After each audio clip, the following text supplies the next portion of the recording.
the chief said, we're committed and we're being very proactive while the kids are out of school to make sure that we're doing everything we can to protect children in this community. Our child exploitation detectives from the Major Crimes Bureau conducted this operation. They focused their investigations to stop offenders who pursue minors online. Thus far, 16 men have been arrested and face a total of over 80 felony charges. These men range in age from 20 to 65. All are adults. Our detectives were joined by the Violent Crime Suppression Unit from our Organized Crime and Intelligence Bureau. They assisted in apprehending 9 of these offenders who traveled to a specific location in Fairfax County to meet with who they thought was a child that they could engage in sex acts with. We know that these offenders often have communications with other offenders.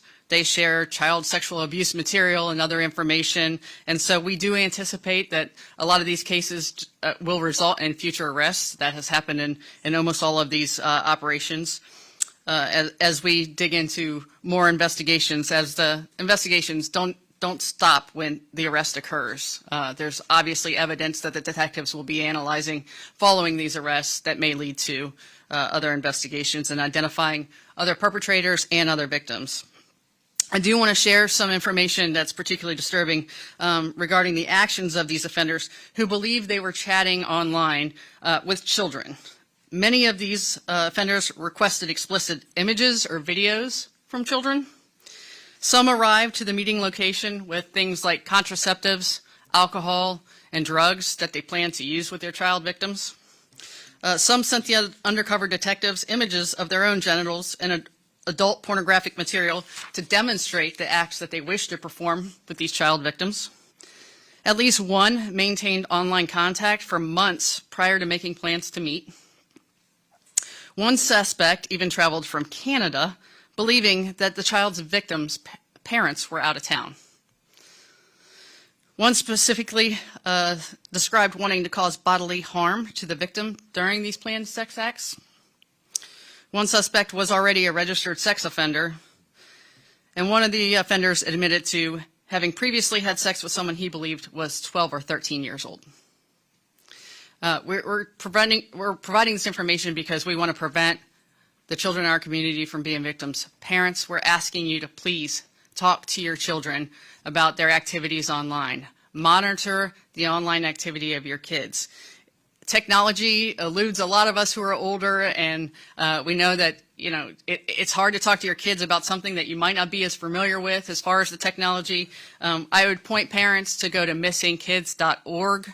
That's a webpage from the National Center for Missing and Exploited Children. There's a tab for education, and you can look at some online recommendations and educate yourself about what your kids are being exposed to. For kids, it's normal to go online, but it is not normal for adults to form relationships with children online. If someone's contacting you that you do not know, please do not respond to them. If you have responded, just stop and tell a trusted adult, tell a parent, tell a guidance counselor, a coach, somebody who you trust what is happening. For the offenders, we want them to know that our investigations are continuing, and we're striving to protect everybody in the community.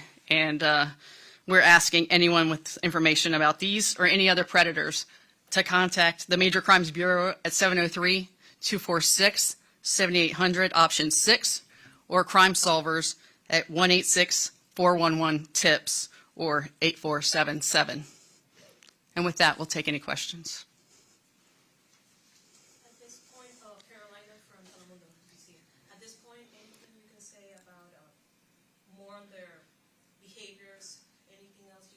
Besides what you mentioned, because I'm curious to see if they were targeting Hispanic kids, Black kids, Asian kids. I mean, I know it's a very specific question, but anything from your investigation that pointed towards that type of focus from them? I don't have that specific information in front of me, and obviously we want people to have their day in court and have specific behaviors revealed as evidence. But generally, there's some gender, age range that they have a preference of, and that's who they're looking for. And I don't have specifics on each the suspects. Chief Wright, can you take us through how this all starts, and what the process is like, and where you go online? So there are various apps and websites and applications that detectives will go to that they know young people use, and oftentimes the predators will address them first and solicit their contact first. At some point during the conversations, the detectives who are posing as a young person will identify themselves by age, and it's always obvious that it's going to be illegal to have continued contact and or meet up with them and have any kind of sexual relationship with them. Yes, ma'am. Randy Bass with DC News Now. Thanks for taking our questions. Can you speak to some of the platforms that were used, whether detectives were on there waiting, or whether they, the detectives themselves who were behind this, were solicited for these kinds of activities and crimes? I mean, what kind of platforms were used here? So there's the obvious ones that anyone knows that, young people use. Young people use Snapchat and Facebook Messenger or whatever messaging platforms, but there's always new apps popping up. And that's why I'm saying, I don't want to identify just one or two specific type of apps. There's always things that are popping up that parents need to be aware of.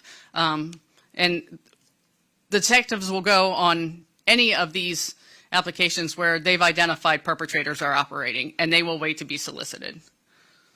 Yes, sir.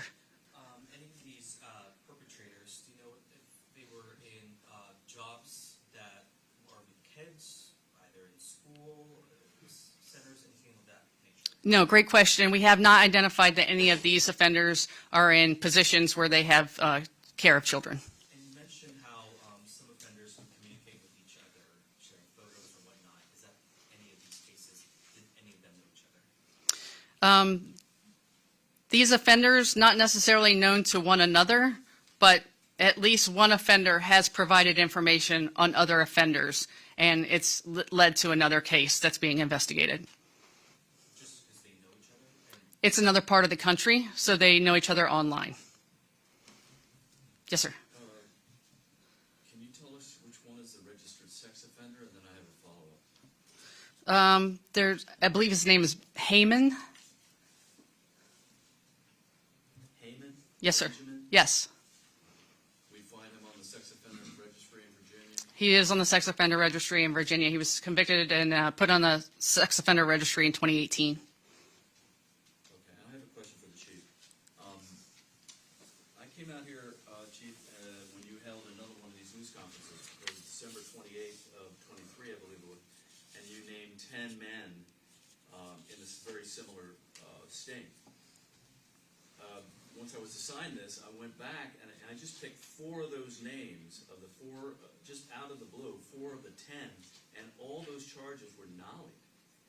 Were you aware of that? Are you aware that any of the other 6 that I didn't search were nollied as well? And did that lead to changes in how you're now conducting this operation? Well, thank you, Paul. That's not the first time you've broken news to me. But I appreciate the information. It's certainly something we'll follow up on to see what, if anything, happened that calls for improvement. But, our criminal justice system is beyond the detectives who do this work, beyond the police officers. So whether it's inside of a courtroom with prosecutors and judges and sometimes juries, sometimes these cases go in a direction where we would rather it not go. We would rather these offenders who are habitual, who are very sick, demented people, be held accountable for their crimes committed against children, and we prefer incarceration. That's easier said than done sometimes, but we'll certainly go backwards and take a look at previous arrests and see what happened to those defendants. So I didn't know about it. Detectives certainly are aware of much more information regarding these cases as they travel through the criminal justice system. But it doesn't deter us from this work. So if a case, whether it's one of these cases or any other criminal case, doesn't go the direction where we hoped it would go inside of a courtroom, that does not deter us from following the law and holding lawbreakers accountable. But it's disappointing to hear that.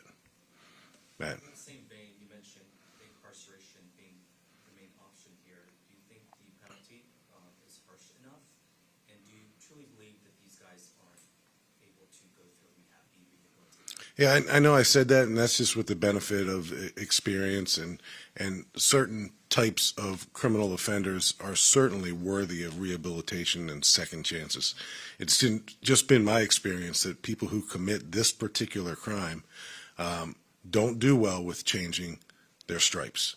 And you can see some of the age ranges of the persons that we arrested. I think the oldest one was 65 years old. He didn't wake up at 65 and start committing these types of crimes. He's likely committed them his entire life.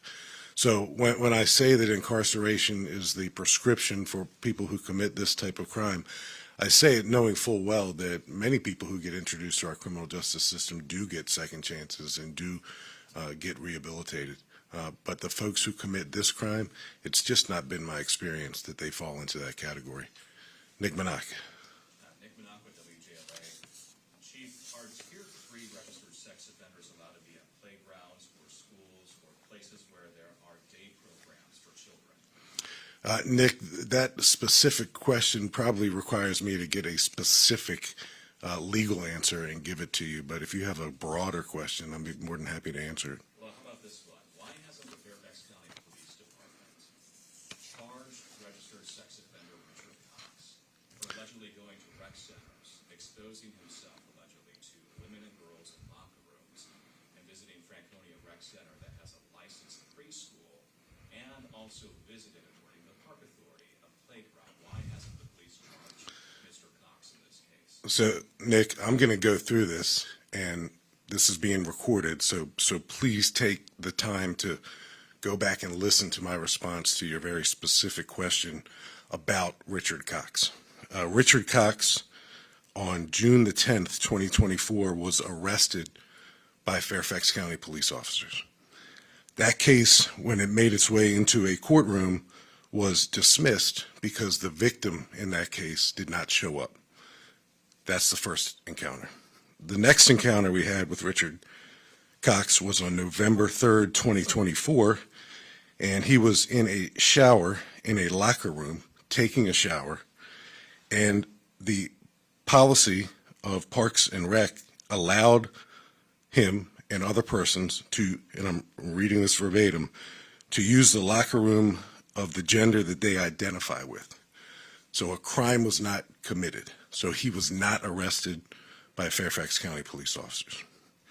The next time we had contact with Richard Cox was on November 15th, 2024. He was also in a women's locker room. He was allowed to be in there, didn't commit a crime where we had probable cause to arrest him, so we did not arrest him.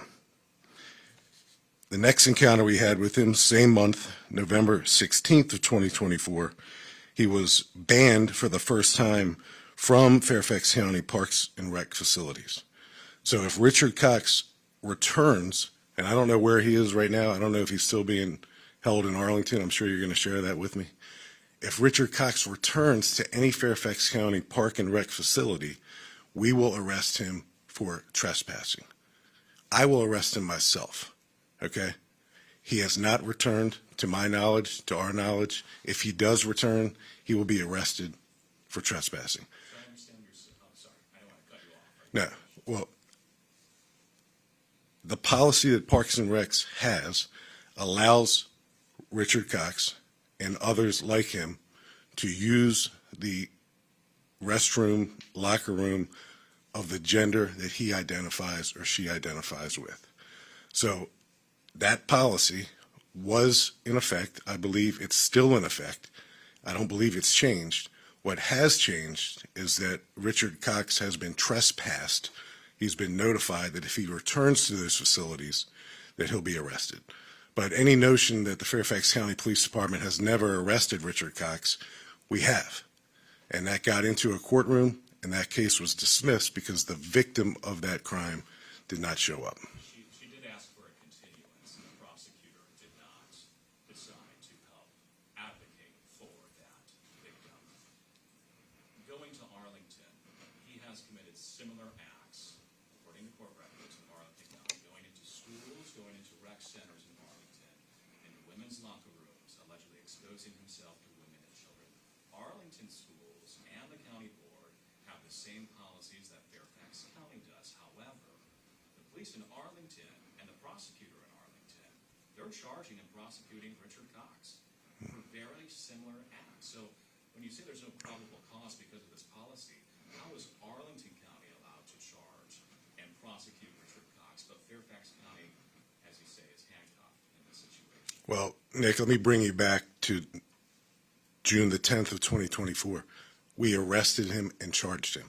So the way you pose the question seems to suggest that we've never arrested Richard Cox. I'm talking about the rec center incidents that happened in November. Right. And also in August. So to meet the elements of exposure, a person has to commit and do certain things for probable cause to exist that an exposure, which is a crime, took place.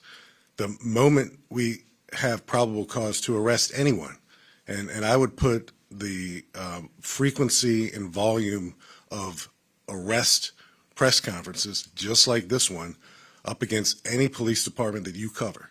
We arrest bad guys. That's what we do. We don't shy away from arresting people who commit crimes.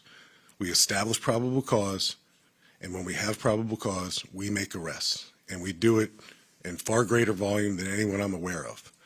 So when we don't have probable cause, we don't arrest. So there is video of him going into the women's locker rooms at all three rec centers, Franconia, Aubreyville, and Oakmont. There's also video of him going into a playground at Franconia Rec Center.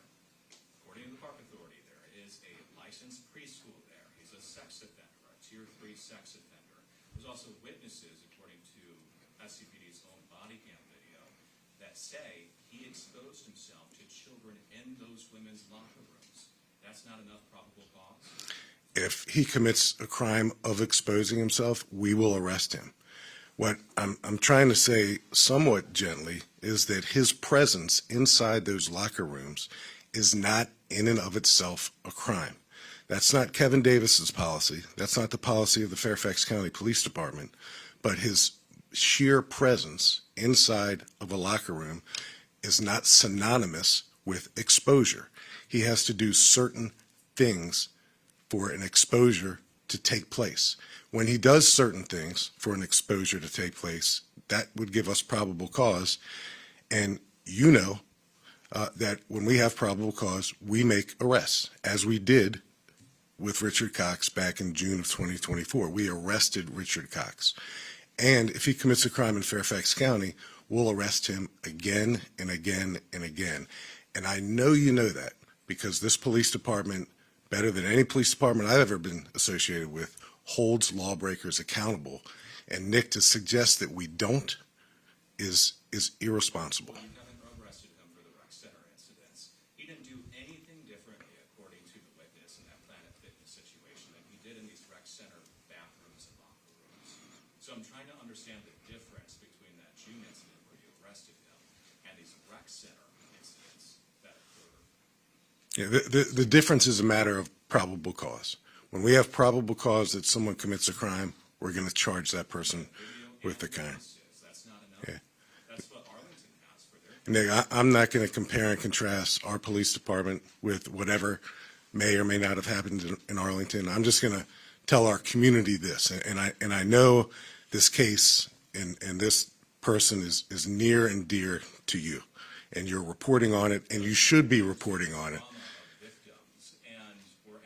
The trauma of victims is real. The trauma is real. So's the drama. So to keep perpetuating a dramatic scenario that seems to suggest that our police department intentionally chooses not to arrest someone who commits a crime is irresponsible journalism. I disagree with that. I understand. So The Fairfax County Board of Supervisors repealed its policy allowing men in women's locker rooms. Would you go and arrest Richard Cox for what he did? So, Nick, I don't answer hypothetical questions by a journalist who is fixed. Their policy, that's why you're not arresting him, is that right? No, it's not right, Nick. I was arresting bad guys when you were in diapers. Okay, I've been doing this job for a long time. The men and women in this room arrest bad guys. They don't have to ask my permission. They don't have to ask permission from the Board of Supervisors.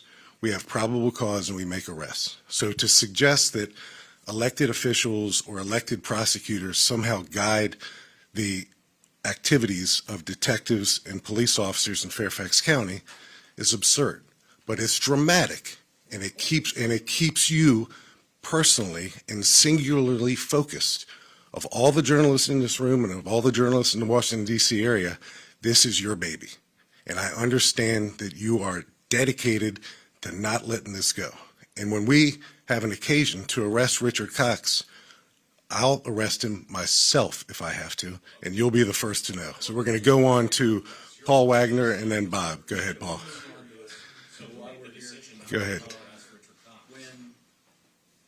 When these meetups are scheduled with the detectives and your arrest teams, number one, are body cameras in operation at the time?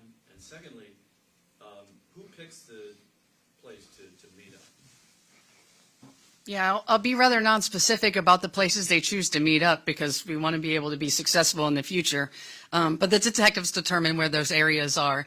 And the apprehensions that were made were, like I said, assisted by a violent crime suppression unit, and they are equipped with body-worn cameras. And was there any resistance, and were weapons found on any of these men?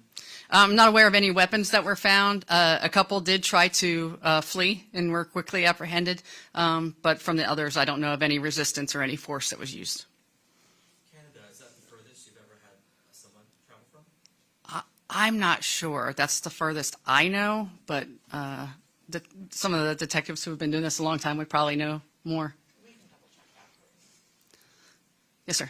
What is your advice, Mike, what is your advice to parents? I know you kind of get a little bit, like, what would you tell them if they come to you? How do I spot this? How do I, tell you about this? Well, I can speak from my experience as a parent. My daughter's grown now, but I will tell you, when they're in high school, they tend to be pretty self-sufficient, and so we think they can take care of themselves. And I would say that's probably the time that's most important to be having conversations with them, to be having dinner with them and having conversations. And something happens when you walk along beside each other and you're not staring at each other. So take the dog for a walk and talk to your kids about what they're doing, about what their friends are doing, right? Like if their friends are doing certain things and they're talking to you about it, they're probably doing it too.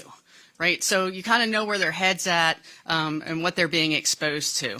Again, I would point parents to look at that missingkids.org webpage and get further advice about things that they should be alerted to, aware of, actions they should take to protect their children. But this is very much something that can't just be on the police department. It can't just be on the parents. Like these people are out there preying on children, and we have to work together to make sure our children are not victims of theirs. I know we have like names, ages, where they're from, and you mentioned earlier that you don't believe any of these are teachers. Do we have a sense of who these people are? Like specifically preacher, lawyer, doctor, gardener? I believe in your package their professions are laid out, and we can get you. Information on each one as a separate aside in your packets. Yeah, that will be in the floor? Yeah, we'll make sure you're provided that information. Thank you. Yes.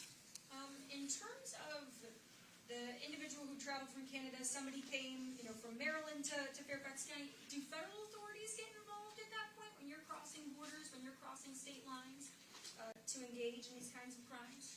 I'm not aware of any federal authorities that are getting involved in any of these cases. They're coming to Fairfax County to victimize children here, so we can make those charges. Is there a timeline as to when the operation began and when you ended it? Yeah, the operation started in May and went through May and June. Although, like I said, there was at least one offender who was paying an undercover detective online for several months before they decided to agree to meet. Oh, can you tell us more about that one? I don't have in front of me which one that specifically was, but I will get that for you. Mm-hmm.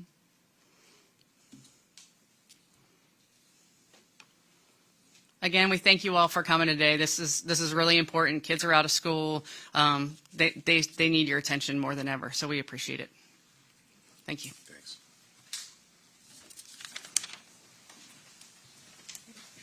Thank you all so much for coming out today. We are going to be posting all this information with the stuff that we talked about on our blog and on our socials at Fairfax County PD. Thank you. Are you guys still